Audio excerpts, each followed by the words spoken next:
What is Formula One, you might ask? Anyways, Formula One is a very interesting sport. It's the pinnacle of motorsporting in the world.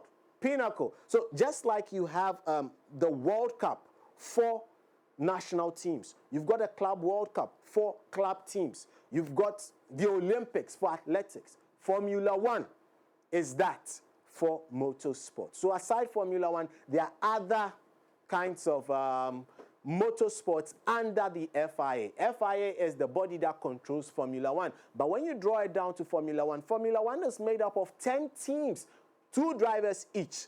And that would all end at the end of this season. Why am I saying so? Next season, they'll bring in a new team known as Cadillac. And they are also going to enjoy something nice. Anyways, let's get through a quick guide for this particular season. What has happened so far in the first race and what would be happening, and your little guide to the Formula One season. So here are the 20 drivers competing on this year's grid. A couple of them are newbies, known as rookies, just like the term applied in NBA. So the newbies are called rookies, and the old bees, we just leave them as experienced drivers. So this year on the grid, we've got some 3 world champions who are already competing. One of them did not make the points for the last race. But the 3 world champions who are competing this year are, where are they in this photo? Okay, so number 1 is one of the oldest on the grid as well, Fernando Alonso. Number 2 is this gentleman here, Lewis Hamilton, who jumped ship from the Silver Arrows, and he has gone to join the red team, that's Ferrari. And the third, yes, is the ever-present.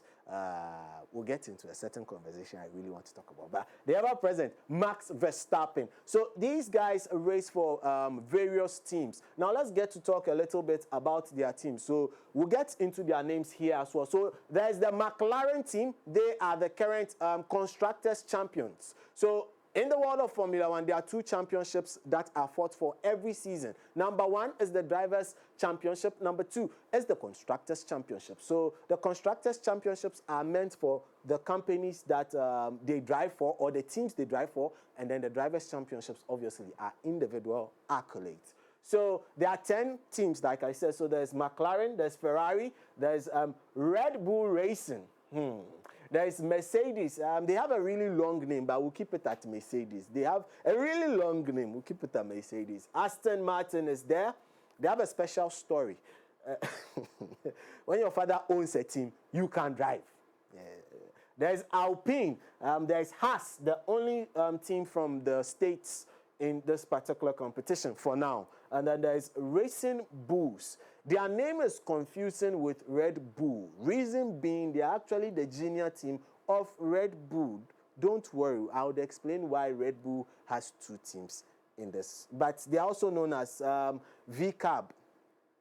We know them for various names. Their name keeps changing and evolving season by season. There is Williams, one of the most traditional teams on the grid. And then there's Keck Sauber that will be changing into Audi going into 2026. So driving for McLaren, you've got Lando Norris, Oscar Piastri. For Ferrari, you've got Lewis Hamilton, Charles Leclerc. You've got Liam Lawson, who is a rookie, and Max Verstappen driving for Red Bull Racing. For Mercedes, you've got Kimi Antonelli. He's also a rookie, as well as George Russell.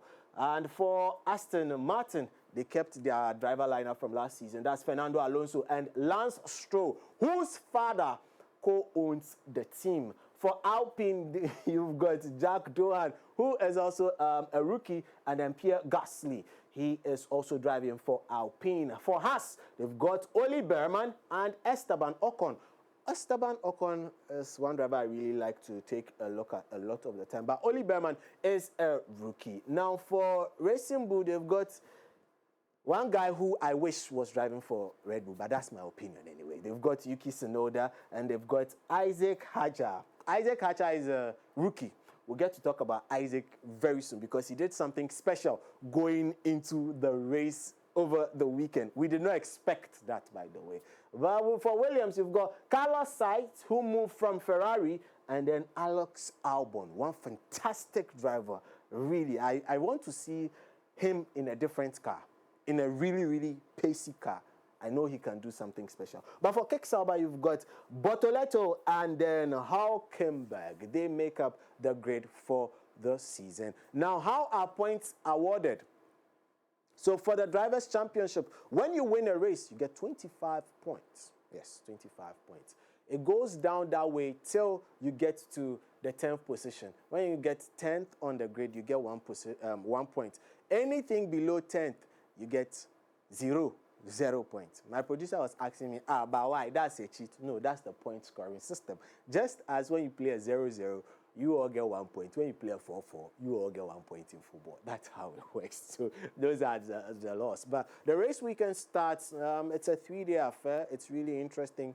It starts normally on a Friday where you have free practice, 1, 2, possibly sometimes 3, depending on the weather, because sometimes free practice even gets moved into Saturdays when there's a red flag and you can't drive. We'll talk about the flags also much later. So there's that, and then there is also the qualifying series that happens on Saturdays. That's the qualifying series happens so that the cars are able to get their arrangements for the main race. And for the main race, it's normally on a Sunday. So whoever gets to go around the circuit for the maximum amount of time and then comes up tops without any infringement gets to win the race and gets to stand on the podium together with 2 others who come in second and third. Normally, these cars are divided by microseconds. So for instance, the Australian Grand Prix just happened.